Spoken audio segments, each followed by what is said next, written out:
If you guys are looking for a cheap and reliable way to buy your FIFA 23 Ultimate Team coins, then please look no further than FIFAcoin.com. Time is running out, guys. Use the players that you want to. Get yourself over there. And don't forget to use my code Martin for an extra 5% off. Hi guys, Martin88 here and welcome back to another FIFA 23 video, another endgame tactics video here on the channel. And today we're having a look at the 5-2-2-1, okay, which is a newish formation to FIFA, but it's not that new in real life. Like, a lot of teams actually use it. And to be fair, with a lot of these 5-back tactics, or actually the 3-backs as well, all of the custom tactics and the player instructions are all very similar. So you'll find that actually they're all quite viable and similar. It just depends what you want to do. So let's get through it and let's have a little look and see whether it floats your boat or not. So defensive style balance, that rarely changes. We've been through this a million times. Keep it on balance, try and apply pressure yourself. Defensive width, 35.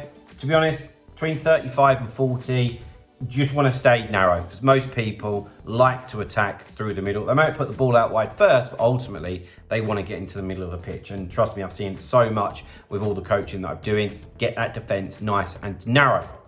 Defensive depth up to 60, especially where you've probably got fast defenders. Now, let's move that team up the pitch. We don't want to be too much of a sitting duck. Take the game to your opponent. Build up play balance, chance creation, direct passing. This sounds boring, a bit like having the defensive style on balanced, but it's the best in the game and you really are at a disadvantage if you're not using it. I'm sure it will change for EAFC, but for the moment, it's not. So keep it on balanced and direct passing. Offensive width, 45. It's a very wide formation, so I'm just like, just bring them in ever so slightly just to get them a tinsy-wincy bit more involved, which some of the player instructions will help with that as well. But I just think there's nothing wrong with giving them a helping hand. Players into box, 7. Don't know why that was on 8. 7. We want to get lots of people in there. We want to score goals. Corners and free kicks, I have them on 1, but literally depends what you're good at from set pieces. I like to play it short, and I like to not get caught on the counter attack, basically. So the higher you have it, the more chance you've got of getting caught on the counter attack. So yeah, I have it on 1. Let's do what you see fit. Right, into the player instructions. Before we do, guys, did just want to remind you about my online coaching that I offer.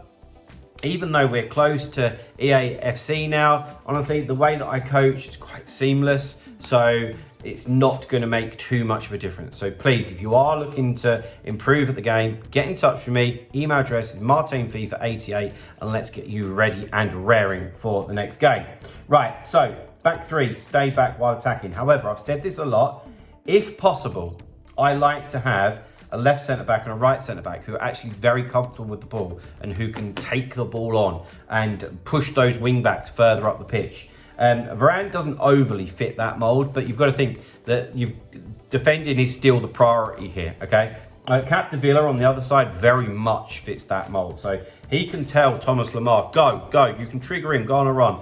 And Capdevila can comfortably take the ball forward and move the ball on for you, which is very nice. So you can see there, Varane, Lucio and Capdevila, very nice back 3.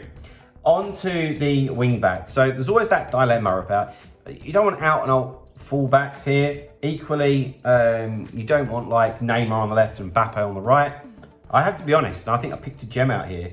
The footy's Lemar, who's actually a central midfielder. He can play wing back perfectly. He's got all the stats, yeah? Really good player to have in that position. Then on the right, footy's Klaus, and they are on balanced attack and overlap. So they're going to bomb forward, and they will actually provide the width. So just remember that. We'll stick a pin in. They're creating the width, not Neymar and Rodrigo. And the reason why is we'll go up to that now and have a look at them is because they are on cut inside, get in behind and get into the box and cross it. So their runs are going to go more like that rather than like that. And we see this in a lot of formations like this with a single striker, like the 3-backs and the 5-backs. That, of course, the 2 wing-backs, Lemar and Klaus, will then occupy the space left by Neymar and Rodrigo. They will create the width, and you'll have Neymar, Jesus and Rodrigo all in the middle, ready to create some carnage. Right, into the other 3 players. We've got Renato and Gravenberch here. You want all-rounders here, you really, really do. And they very much fit that mould. and it's a bit boring, but stay back while attacking and cover centre. So just keep the middle of the pitch while everything else is going on around them. And then up top, Gabriel Jesus, stay central because he's a lone striker. It's important that he stays in the middle of the pitch. Stay forward as well, because again, if he comes back, the defence got nobody to mark, but get in behind for the attacking runs. So guys, there we go. There's the 5-2-2-1. Get in the comments, let me know if you've used it, how you get on, or maybe you've used it before and liked it or disliked it. Let us know. But that is the custom tactics and player instructions for the 5-2-1-2. Drop a like on the video if you've liked it. Subscribe if you haven't already, because we're this close to 6,000 subscribers. And I'll see you guys very, very soon. See you later, guys. Bye-bye.